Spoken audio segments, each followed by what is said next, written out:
അസ്സലാമു അലൈക്കും.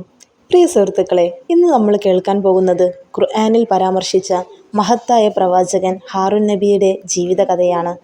അദ്ദേഹം മൂസാ നബിയുടെ സഹോദരനായിരുന്നു. ഇവരുടെ ജീവിതം നമ്മെ ധൈര്യത്തിൻ്റെയും സഹനത്തിൻ്റെയും വലിയ പാഠങ്ങളിലേക്ക് നയിക്കുന്നു.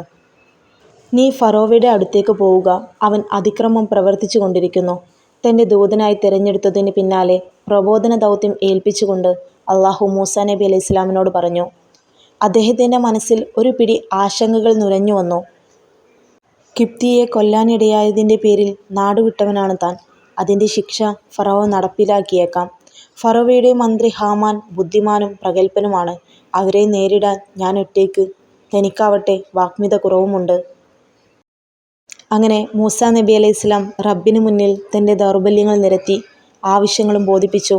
എന്നിട്ട് അദ്ദേഹം അള്ളാഹുവിനോട് ചോദിക്കുന്നുണ്ട്, എനിക്കെൻ്റെ കുടുംബത്തിൽ നിന്ന് ഒരു സഹായിയെ നീ വെച്ച് തരണം, എൻ്റെ സഹോദരൻ ഹാറൂനിനെ.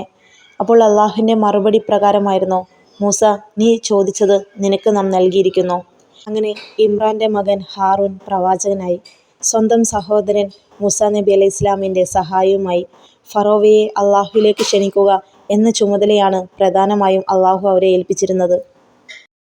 ഇസ്രായേലിയരുടെ വർധന തടയാനും തൻ്റെ ഭരണത്തിനെതിരെ അവരിൽ നിന്ന് ഭീഷണിയില്ലാതാക്കാനുമായി ഫറോവ കൊണ്ടുവന്നതാണ് ഇസ്രായേലിയരിൽ ജനിക്കുന്ന ആൺകുട്ടികളെ കൊല്ലുകയെന്ന നിയമം.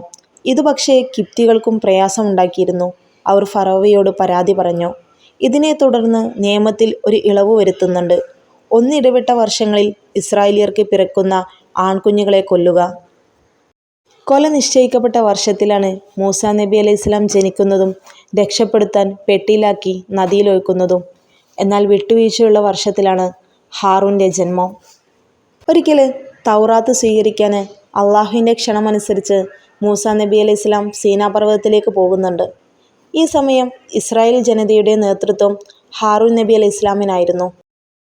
40 ദിവസം കഴിഞ്ഞ് വേദവുമായി തിരിച്ചെത്തിയ മൂസാ നബി അലൈഹി ഇസ്ലാം കാണുന്നത് നെഞ്ചു പൊട്ടുന്ന കാഴ്ചയായിരുന്നു. ജനതയിൽ ഒരു വിഭാഗം സ്വർണത്തിൽ തീർത്ത കാളക്കുട്ടിയുടെ രൂപത്തിനു മുമ്പിൽ പൂജയർപ്പിക്കുന്നു. അവർക്കിടയിലെ സാമിരി എന്ന ശില്പിയാണ് വേല ഒപ്പിച്ചത്. മൂസാ നബി അന്വേഷിച്ചു പോയ ദൈവം ഇതാണ് എന്നതായിരുന്നു സാമിരിയുടെ വിശദീകരണം. ജനങ്ങളുടെ ഈ അതിക്രമത്തെ ഹാറൂൻ നബി അലൈഹി ഇസ്ലാം തടഞ്ഞെങ്കിലും അവർ പിന്തിരിഞ്ഞില്ല.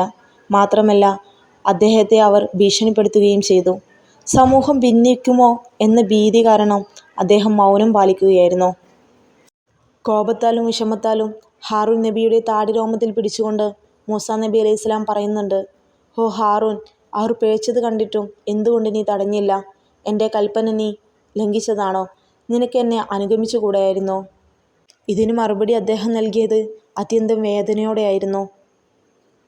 ഇസ്രായേൽ സന്തതികൾക്കിടയിൽ നീ ഭിന്നതയുണ്ടാക്കി, എൻ്റെ വാക്കിന് നീ കാത്തു നിന്നില്ല എന്നിങ്ങനെ താങ്കൾ പറഞ്ഞേക്കുമെന്ന് ഞാൻ ഭയപ്പെട്ടു എന്നതായിരുന്നു അദ്ദേഹത്തിൻ്റെ മറുപടി. പിന്നീട് തനിക്കും ഹാറൂനും പുറത്തു തരാനും കാരുണ്യത്തിനുമായി മൂസാ നബി അലൈഹി ഇസ്ലാം അള്ളാഹുവിനോട് പ്രാർത്ഥിക്കുന്നുണ്ട്. ഫറോവയുമായുള്ള ചെങ്കടൽ മുറിച്ചു കടക്കൽ പോലെയുള്ള എല്ലാ ഭീഷണി വേളകളിലും വലം കൈയായി ഹാറൂൻ നബി അലൈഹി ഇസ്ലാം മൂസാ നബിയോടൊപ്പം ഉണ്ടായിരുന്നു. നിങ്ങൾക്ക് ഈ കഥ ഇഷ്ടമായെങ്കിൽ ലൈക്ക് ചെയ്യാനും ഷെയർ ചെയ്യാനും സബ്സ്ക്രൈബ് ചെയ്യാനും മറക്കരുത്. ഇതുപോലെയുള്ള കഥകൾ കേൾക്കാൻ താല്പര്യമുണ്ടെങ്കിൽ നമ്മുടെ ചാനൽ ഫോളോ ചെയ്യുക.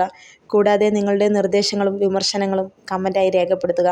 ഇൻഷാ അല്ലാഹ് മറ്റൊരു പ്രവാചക സ്റ്റോറിയുമായിട്ട് നമുക്ക് നാളെ കാണാം. അസ്സലാമു അലൈക്കും.